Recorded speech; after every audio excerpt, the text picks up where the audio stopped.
అందరికీ నమస్కారం మిత్రులారా. కీళ్ళ నొప్పులు, కీళ్ళ వాతం అంటారు బేసికల్గా. ఈ కీళ్ళ వాతాన్నే రుమటాయిడ్ ఆర్థరైటిస్ అని కూడా అంటూ ఉంటారు. ఇది బేసికల్గా ఆటోఇమ్యూన్ డిజార్డర్, అంటే మన జీన్స్లోనే వస్తుంది. అంటే చాలామంది చెప్తుంటారు, మా ఫ్యామిలీలో ఎవరికి లేదు, నాకు మాత్రం వచ్చింది, ఇది కాదు అంటారు. కాదు, అది చాలా తప్పు. ఎందుకంటే మీ ముందు జనరేషన్స్కి ఈ ప్రాబ్లం వచ్చేటువంటి టెండెన్సీ 90%, 95% వచ్చి ఆగిపోయింది. ఇది 100% టెండెన్సీ ఫుల్ ఫ్లెడ్జ్డ్గా అయితేనే అప్పుడు మీకు ఈ ప్రాబ్లం తయారవుతూ ఉంటుంది. మీ దురదృష్టం మీ జనరేషన్కి వచ్చేసరికి అది 100% రీచ్ అయిపోయింది.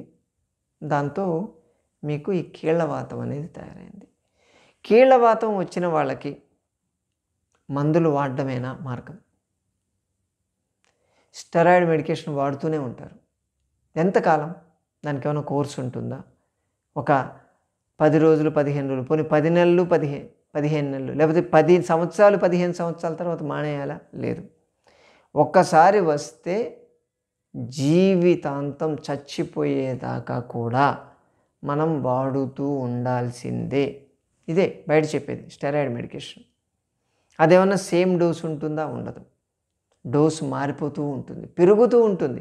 చెప్పాలంటే కాంప్లికేషన్స్ ఆగుతాయా అంటే వేళ్ళు, కీళ్ళు అంతా వంకర్లు పోవడాలు, లాస్ట్ స్టేజ్కి వచ్చేసరికి అసలు కదలలేక బెడ్ రిడన్ అయిపోయేటువంటి పరిస్థితి రావడం అనేది రాకుండా ఉంటుందా అంటే లేదు, అది వస్తుంది.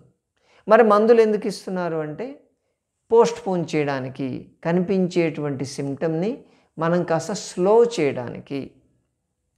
10 ఏళ్ళకి రాకుండా 20 ఏళ్ళకి వస్తుంది మందులు వాడడం వల్ల, లేకపోతే 20 ఏళ్ళకి వచ్చేది 30 ఏళ్ళకి వస్తుంది, అందుకోసమే దీన్ని ఇస్తున్నాము, మెయింటైన్ చేయడానికి ఇస్తున్నాము అని చెప్తుంటారు. మరి ఈ స్టెరాయిడ్ మెడికేషన్ తీసుకుంటే ఇంతకాలం మనం వాడితే కిడ్నీ ఫెయిల్ అవుతుంది, లేకపోతే మీ లివర్ ఫెయిల్ అవుతుంది. జాయింట్స్ కోసం మీరు వాడితే ఈ స్టెరాయిడ్ మెడికేషన్ ఇంకాస్త జాయింట్స్ వీక్ అవుతాయి. మరి దీంట్లో లాజిక్ ఏంటి?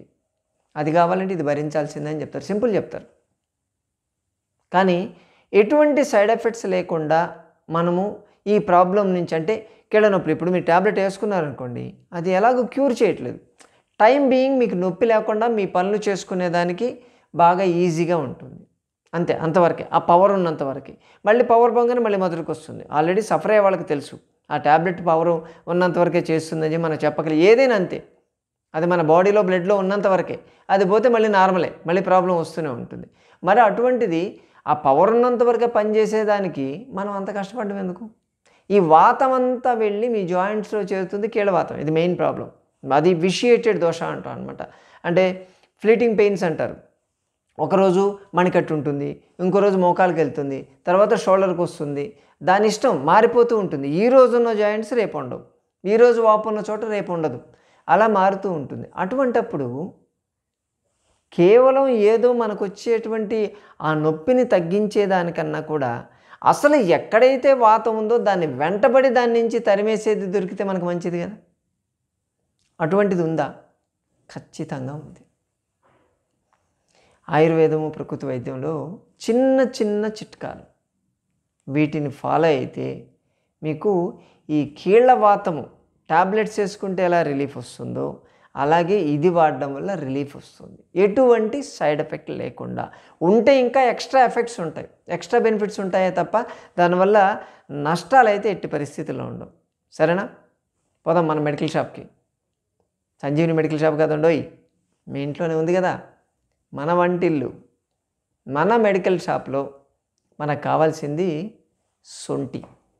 సొంటి కావాలి, దాంతోపాటు మిరియాలు, కాళీమిర్చి. సొంటి బేసికల్గా అల్లం నుంచి వస్తుంది కదా, మిరియాలు. ఈ రెండు తీసుకొని మీరు ఈక్వల్గా తీసుకోవాలి. ఇది 1 స్పూన్ తీసుకుంటే అది 1 స్పూన్, 2 స్పూన్లు ఇదైతే 2 స్పూన్లు తీసుకొని దాన్ని పెంక మీద పెట్టి బాగా వేయించాలి. రెండింటిని ఈక్వల్గా, రెండింటిని ఒకటేసారి వేయించినా పర్లేదు, సపరేట్ వేయించుకున్నా పర్లేదు, మీ ఇష్టం. ఓకే, దాన్ని వేయించిన తర్వాత దాన్ని దంచాలి. దంచి, అంటే మిక్సీలో మాత్రం పెట్టొద్దు మిత్రులారా, చెప్పేది ఏంటంటే ఈ ఎలక్ట్రానిక్ ఎక్విప్మెంట్ అంటే ఎలక్ట్రికల్ ఎక్విప్మెంట్ పెడితే దాని పవర్ పోతుంది, న్యాచురల్ పవర్ పోతుంది. దానికి ఒక టైం ఉంటుంది, దంచేటప్పుడు ఒక రితంతో దాన్ని దంచడం అది ఉంటుంది, అది వేరే. దాని గురించి నేను మళ్ళీ చెప్తాను సైన్స్. దీన్ని దంచే చేసుకోండి. చిన్నదే, మనకేమి డబ్బాలు టిన్నులు అక్కర్లేదు, కొంచెం అయితే సరిపోద్ది. ఒక 50 గ్రాములు 100 గ్రాములు అయితే చాలు, అంతకన్నా ఎక్కువ అక్కర్లేదు. ఓకే, ఈ రెండింటిని వేయించేసి రోట్లో వేసి దంచండి. దంచి దాన్ని పౌడర్ బాగా దంచాలి. ఎంత మెత్తగా దంచితే అంత మంచిది. ఎందుకంటే తర్వాత డైరెక్ట్గా దాన్ని తీసుకోం మనం. వస్త్రగాళితము అంటారు. అంటే ఆ తయారైనటువంటి పౌడర్ని ఒక క్లాత్లో వేసి ఇలా జల్లిలాగా పట్టాలి, జల్లి పెట్టాలి అంటే కాటన్ది. దాన్ని చేస్తే సన్నటి పౌడర్ వస్తుంది చూసారా, అది వాడాలి. అంటే ఇంకా పౌడర్లో మిగిలిపోయిందంతా మళ్ళీ దంచాల్సిందే. దంచి దాన్ని పూర్తిగా వస్త్రగాళితం చేసిన తర్వాత వచ్చేటువంటి ఆ పౌడర్ని మీరు స్టోర్ చేసి పెట్టుకోవాలి.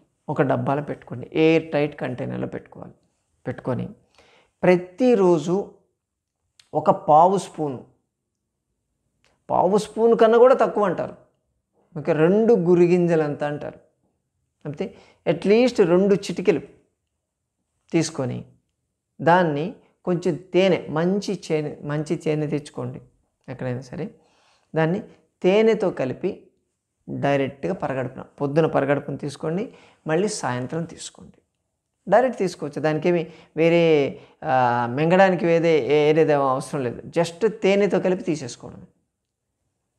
ఇలా చేస్తే 41 డేస్, ఒక మండలం అంటాం, 1 నుంచి 3 మండలాల రోజుల్లో మీకు ఉన్నటువంటి జాయింట్ పెయిన్స్ సమూలంగా మాయమైపోతాయి. చాలా అద్భుతంగా పనిచేస్తుంది ఇది. దాంట్లో సొంటిలో ఏముంది, కాళీ మిర్చిలో ఏముంది, ఆ రెండింటిలో ఉండేటువంటి నూరడం వల్ల వచ్చేటువంటి కెమికల్కి మనము ఈ ఫ్రక్టోజ్ లేదా గ్లూకోజ్ మనం కలిపితే దాని కాంపోజిషన్ ఏమవుతుంది, అది మీకు అవసరం లేదు కదా. దానికి ఉంది, రీసెర్చ్ పేపర్ ఉంది, అది చెప్పుకుంటూ కూర్చుంటే బోర్ కొట్టుద్ది. ఓకే, దీన్ని వాడండి, చాలా అంతే మీరు చేయాల్సింది. తీసుకున్న తర్వాత వేడి నీళ్ళు తాగొచ్చు. దీన్ని కానీ చేస్తే మీకున్నటువంటి కీళ్ళవాతం మాయమైపోతుంది. బాగుంది కదా, సింపుల్గా ఉంది కదా, చేసి చూడండి. దీంతో కీళ్ళవాతం పోవడంతో పాటు డైజెషన్ బాగా పెరుగుతుంది, ఆకలి బాగా పెరుగుతుంది, అల్సర్స్ బాగా రాకుండా ఉంటాయి. ప్లస్ మీ బాడీలో నర్వస్ సిస్టమ్ యాక్టివేట్ అవుతుంది. ఎక్స్ట్రా బెనిఫిట్ ఉన్నటువంటి ఇన్ఫ్లమేటరీ సిమ్టమ్స్ పూర్తిగా తగ్గిపోతాయి. చాలా అద్భుతంగా పనిచేస్తుంది, సింపుల్ ఉంటుంది, వెరీ వెరీ ఎఫెక్టివ్. నేను చేయండి మిత్రులారా. చేసి మీకు వచ్చేటువంటి రిజల్ట్ కింద కామెంట్ రూపంలో పెట్టండి. ఇంకా 10 మంది చూసి ఫాలో కాగలుగుతారు. సరేనా? ఏదైనా సరే, దేనికైనా సరే మీరు మందులు వాడాలి అనుకుంటే, సర్జరీకి వెళ్ళాలనుకుంటే కింద స్క్రోల్ అవుతున్న నెంబర్కి మీరు ఫోన్ చేసి మన వాలంటరీ టీంతో మాట్లాడండి. ఇంట్లోనే ఎలా తగ్గించుకోవచ్చు లేదా మన ప్రకృతి చికిత్సలో విధానంలో ఎలా తగ్గించవచ్చో మీకు చెప్తారు. అది ట్రై చేయండి ఫస్ట్. ఎక్కడైనా సరే మీకు దగ్గరలో ఉన్న ప్రకృతి చికిత్సాలయానికి వెళ్ళండి. అది ఫెయిల్ అయితే అప్పుడు మీరు వెళ్ళండి, సర్జరీకో మందులకో వాడడం వెళ్ళండి. అంతే తప్ప బ్లైండ్గా వెళ్ళొద్దు. సరేనా? సోమవారం, బుధవారం, శుక్రవారం, శనివారం మన మైనాబాద్కి మీరు రాగలిగితే డైరెక్ట్గా నాతో మాట్లాడవచ్చు. మీకున్న ఆరోగ్య సమస్య గురించి చర్చించి పరిష్కార మార్గాలు తెలుసుకోవచ్చు. మరోసారి మరో వీడియోతో కలుసుకుందాం. నమస్తే.